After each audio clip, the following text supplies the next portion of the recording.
Komisi Pemberantasan Korupsi atau KPK menetapkan Sekjen PDIP Hasto Kristianto sebagai tersangka atas kasus dugaan suap bersama-sama Harun Masiku yang masih menjadi buron sampai saat ini.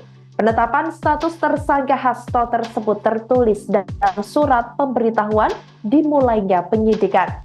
Dalam surat pemberitahuan yang diterima oleh Tribun Network pada Selasa 24 Desember 2024, penetapan Hasto Kristianto dilakukan setelah ekspos perkara pada Jumat 20 Desember 2024 lalu atau setelah pimpinan baru KPK mengucapkan sumpah jabatan di hadapan Presiden RI Prabowo Subianto. Selain itu, dalam surat tersebut disebutkan pula Hasto sebagai pihak pemberi suap bersama Harun Masiku kepada mantan komisioner KPU Wahyu Setiawan. Suap itu diduga berkaitan dengan pergantian antar waktu atau PAW anggota DPR. Sebelumnya diketahui saudara, Hasto telah diperiksa penyidik KPK selama 4 jam ihwal kasus yang menjerat Harun Masiku pada Senin 10 Juni 2024 lalu. Di sela-sela pemeriksaan, KPK menyita 2 handphone atau HP milik Hasto melalui stafnya bernama Kusnadi. Selain itu, 1 handphone milik Kusnadi serta buku tabungan ATM berisi Rp700.000 juga disita oleh penyidik KPK pada saat itu.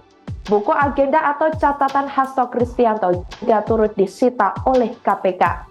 Pasca pemeriksaan Hasto dan stafnya tersebut, muncul beberapa perlawanan dari pihak Hasto hingga PDIP. Lantaran ponsel serta tasnya disita, Hasto mengakui sampai berdebat dengan penyidik KPK.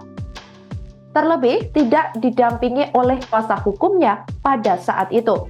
Penyitaan itu terjadi di tengah-tengah pemeriksaan yang dijalani. Stafnya yang bernama Kusnadi turut dipanggil penyidik untuk menemuinya. Setelah itu, tas dan handphone Hasto disita dari tangan Kusnadi. Hasto juga mempermasalahkan mengapa dalam pemeriksaan itu ia tidak dapat didampingi oleh kuasa hukum. Karena peristiwa penyitaan ponsel dan tas, Hasto akhirnya meminta penyidik KPK melakukan pemeriksaan di waktu lain. Menurutnya, jika penyidik KPK menjadwalkan pemeriksaan di waktu lain, ia akan memenuhi panggilan tersebut. Seusai pemeriksaan, Hasto mengakui sempat merasa kedinginan di ruang penyidik KPK. Hasto mengatakan dirinya sempat merasakan kedinginan di ruang pemeriksaan KPK tersebut. Hasto mengatakan sempat ditinggal sendiri di ruang pemeriksaan sekira 2,5 jam. Dan dirinya mengaku hanya menjalani pemeriksaan selama sekira 1,5 jam. Dikatakan Hasto selama 1,5 jam diperiksa. Pertanyaan yang dilontarkan penyidik KPK belum masuk ke materi pokok perkara. Kuasa hukum Sekretaris Jenderal PDIP Hasto Kristianto tersebut, yakni Roni Talapesi, sebelumnya juga mengatakan akan melaporkan 3 penyidik KPK buntut penyitaan barang-barang milik Hasto. Alasan lainnya juga lantaran melakukan penggeledahan terhadap Hasto dan stafnya bernama Kusnadi. Penyidik KPK tersebut yang sebelumnya dilaporkan ke Dewas Pengawas atau Dewas, lembaga anti rasuah itu ketiganya diantaranya Rosa Purbo Bekti, Rahmat Prasetyo, dan M. Deni Arif.